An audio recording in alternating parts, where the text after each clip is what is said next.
All right, I just got this baby now. This is this is a Nigerian vehicle.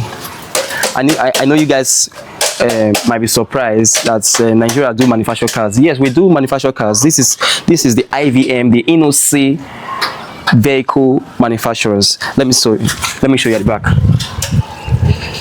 You see, Innoson manufacturer, made in Nigeria. You see that? IVM G5T Turbo. All right. So this car had been packed for a couple of a year now, and without starting. So I was called to to do a proper routine check on the car before any repair decision can be made. Some technicians had been called before to start the car, but they couldn't start the car. So we need a scan tool to do a proper fault analysis to know what has caused it not to start before. So we're going to be making use of the X2. So I'm going to start it now. I'm going to confirm it. All right, remember I told you this vehicle is IVM, Innoson Vehicle Manufacturer. The cluster is on now. There's a keyless entry. You see the push start button there. Okay, so let's see what the system is saying about this car. All right. Okay. This vehicle is 14 fuel vehicle. You see the way we can the vehicle system, since it had been packed for a very long time. Yes, we run a diagnosing vehicle system to confirm what's going on. It's a 40 fuel vehicle. So we'll go to this like this 14 F series F600. F600. So, or you can go to, okay, let's go to system selection. We'll go to engine. So let's go to engine system first. So we go to this middle. Okay, so let's see what the engine is saying. Okay, you see no trouble code. Size of this battery. Let's read the history of the faults. Okay, these are the faults we found. Historically, some problems had occurred in the past. I think that was the complaint of the customer, that the car refused to start. These were the problems that the system was able to bring out. The CAN bus related problem. This is a communication problem. This is a serious communication loss.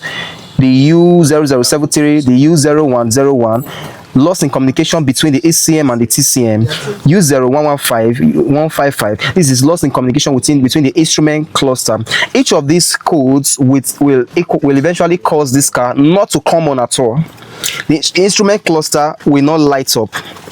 You understand? Talk less of to start. This vehicle is not going to start. It's not going to crank. So you see what I'm saying? So this was the fault we found before, that occurred before. So what I will do now, I will start the car and see if it's going to start. Because when I turn on the ignition, when I first came, I turned on the ignition switch, the dashboard lit up. And let's see.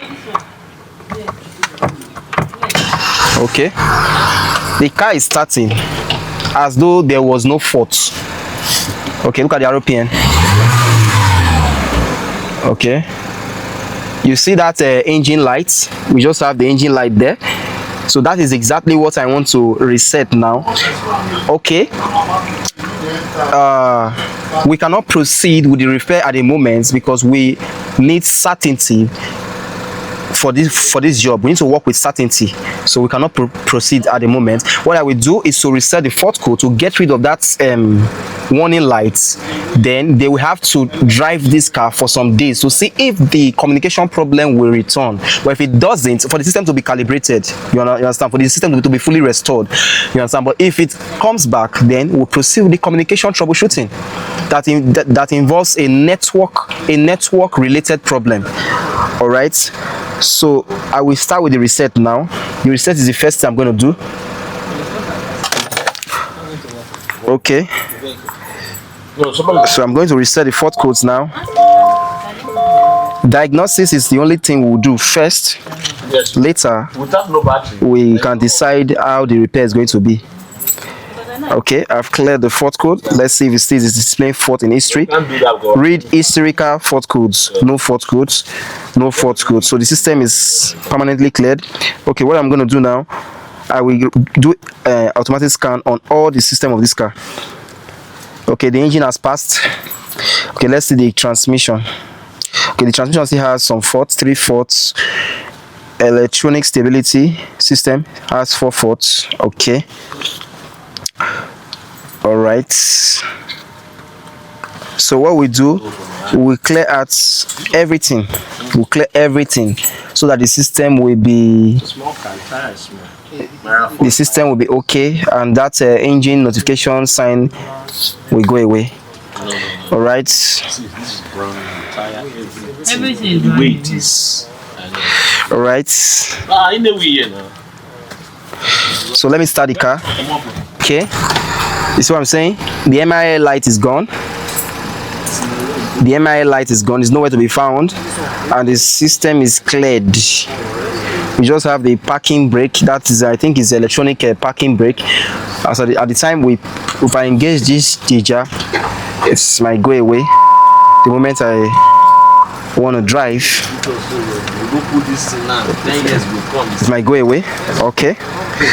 So, okay, we're going to exit this automatic scan. Okay, let's rescan again. If it's going to show anything. If it doesn't show anything, we are good. Okay, the whole system is cleared. All right, let's observe the engine. You see the operation of the engine. The engine is idling well, no faults, no emission problem anymore. So like I told you at the beginning of this video, it's a communication related problem, not that the engine is faulty. So we are yet to see if that communication fault will return back. But if it doesn't, no problem. So we're going to go for road testing now, and just for the system to be fully calibrated. And from now henceforth, they should start using this car instead of parking it. This car has been parked for a couple of 1 year or maybe 2 years now. So it's not supposed to be like that. So I'm going to couple everything now, and we are good to go. So if you find this video helpful, do well to like, share, and subscribe to my YouTube channel for technical videos like this, because I break down fault like this every time.